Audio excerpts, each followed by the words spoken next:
Kitab 1 dan 2 Tawarikh. Meskipun 1 dan 2 Tawarikh adalah dua kitab yang terpisah dalam Alkitab kita, kitab aslinya tidaklah demikian. Karena terlalu panjang, kitab ini dibagi menjadi dua. Tapi sebenarnya ditulis sebagai satu kitab dengan satu alur cerita yang terintegrasi.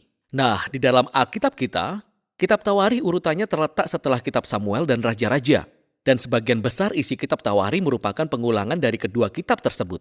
Oleh karena itu, kebanyakan para pembaca modern ketika mereka sampai pada kitab Tawarikh, mereka akan berpikir, "Tunggu, aku sudah membaca semua ini." Lalu mereka melewatinya. Dan itu sangat disayangkan, karena kitab ini sangat unik dan penting dalam Alkitab.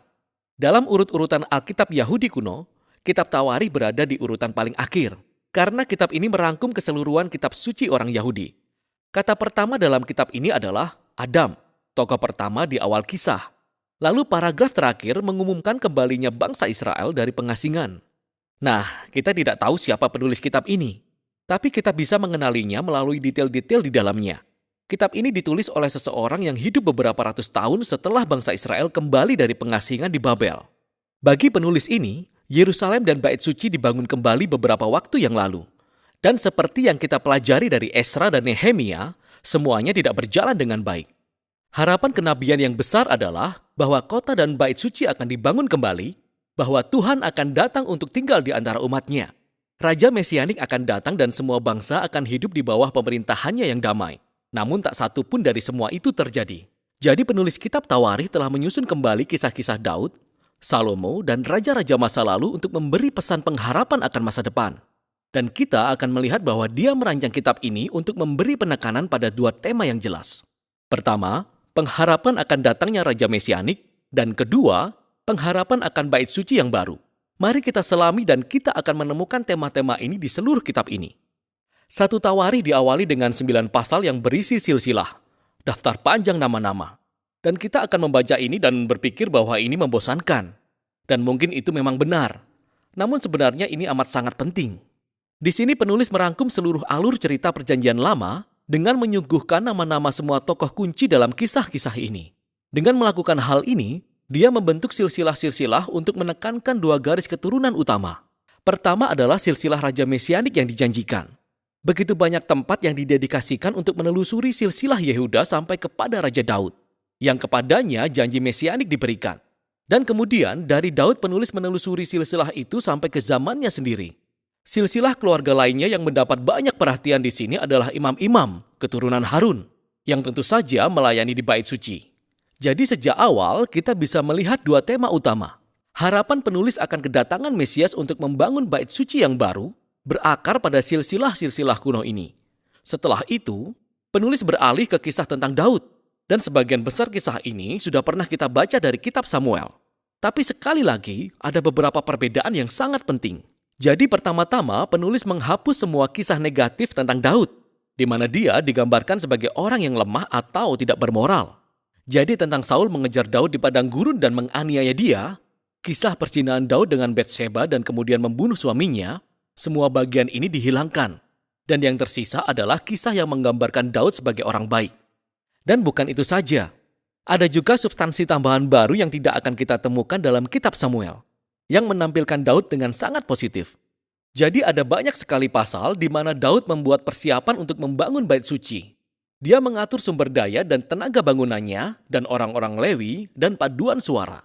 Dan tidak hanya itu, penulis juga menggambarkan Daud sebagai sosok yang mirip dengan Musa. Tuhan memberi Daud rencana untuk membangun bait suci, sama seperti dia memberikan rencana kepada Musa untuk membangun kemah suci. Jadi mengapa harus ada substansi baru tentang Daud ini? Penulis tidak berusaha menyembunyikan kelemahan Daud. Dia tahu bahwa setiap orang bisa membaca tentang semua kelemahan itu di dalam kitab Samuel. Sebaliknya, dia mencoba menggambarkan Daud sebagai raja yang ideal untuk menjadikannya gambaran atau figur Mesias masa depan dari garis keturunan Daud. Ini sangat mirip dengan apa yang dikatakan Yeremia atau Yehezkiel tentang kedatangan Mesias sebagai seorang Daud yang baru. Hal ini sangat jelas khususnya ketika penulis menceritakan kembali janji perjanjian Allah kepada Daud dalam 1 Tawarikh 17. Bila kita membandingkan kisahnya dengan 2 Samuel 7, kita akan melihat penulis kitab Tawarikh menyoroti bahwa bukan Daud maupun Salomo atau raja-raja manapun dari garis keturunannya yang adalah raja Mesianik. Dan bahwa ketika Mesias benar-benar datang, dia akan menjadi raja seperti Daud. Jadi bagi penulis, kisah-kisah tentang Daud dari masa lalu inilah yang menopang pengharapannya akan masa depan. Setelah Daud meninggal, kita beralih ke 2 Tawarikh yang berfokus pada raja-raja yang tinggal di Yerusalem. Dan lagi-lagi, ada banyak persamaan dengan 1 dan 2 raja-raja. Tapi ada banyak perbedaan penting. Jadi penulis menghapus semua cerita tentang raja-raja Israel Utara supaya dia bisa fokus pada silsilah Daud. Dan ada banyak substansi baru tentang raja-raja dari keturunan Daud ini. Dia menyoroti raja-raja yang taat kepada Tuhan, dan dia menambahkan cerita-cerita baru tentang bagaimana ketaatan mereka menuntun kepada kesuksesan dalam berkat Allah. Tapi dia juga menambahkan cerita-cerita baru tentang raja-raja yang tidak setia kepada Tuhan. Mereka tidak menaati hukum Taurat, mereka membawa Israel kepada penyembahan berhala. Dan raja-raja ini menghadapi konsekuensi yang mengerikan. Semuanya membawa pada pengasingan bangsa Israel, sebuah kekacauan yang mereka ciptakan sendiri. Jadi, keseluruhan bagian ini menjadi serangkaian pembelajaran karakter, di mana penulis ingin generasi berikutnya, bangsa Israel, belajar dari sejarah keluarga mereka, dan menjadi setia kepada Allah dan hukum Taurat. Nah, kesimpulan kitab ini juga benar-benar unik. Di akhir kitab, Raja Persia yang bernama Kores berkata kepada umat Israel bahwa mereka bisa pulang ke negeri asal mereka, kembali dari pengasingan, membangun kembali kota Yerusalem dan Bait Suci. Dan dia berkata, di baris terakhir kitab ini, siapa di antara kamu termasuk umatnya, Tuhan Allahnya menyertainya. Dan biarlah ia berangkat pulang. Dan begitulah akhir dari kitab ini. Dengan sebuah kalimat yang tidak tuntas. Nah, tentu saja penulis tahu tentang pembebasan yang pertama dari pengasingan dan kisah-kisah tentang Esra dan Nehemia. Namun jelas sekali dalam pandangannya, harapan kenabian Israel belum digenapi dalam peristiwa-peristiwa itu. Jadi akhir yang tidak lengkap ini menunjukkan bahwa harapan sang penulis terletak pada pembebasan dari pengasingan lainnya, yaitu ketika Mesias pada akhirnya datang untuk membangun kembali Bait Suci dan memulihkan umat Allah. Jadi kitab Tawarikh, kitab terakhir dalam kitab suci orang Yahudi, berakhir dengan menunjuk pada masa depan. Kitab ini memanggil umat Tuhan untuk melihat ke belakang agar bisa melihat masa depan. Karena masa lalu telah menjadi sumber pengharapan untuk masa depan.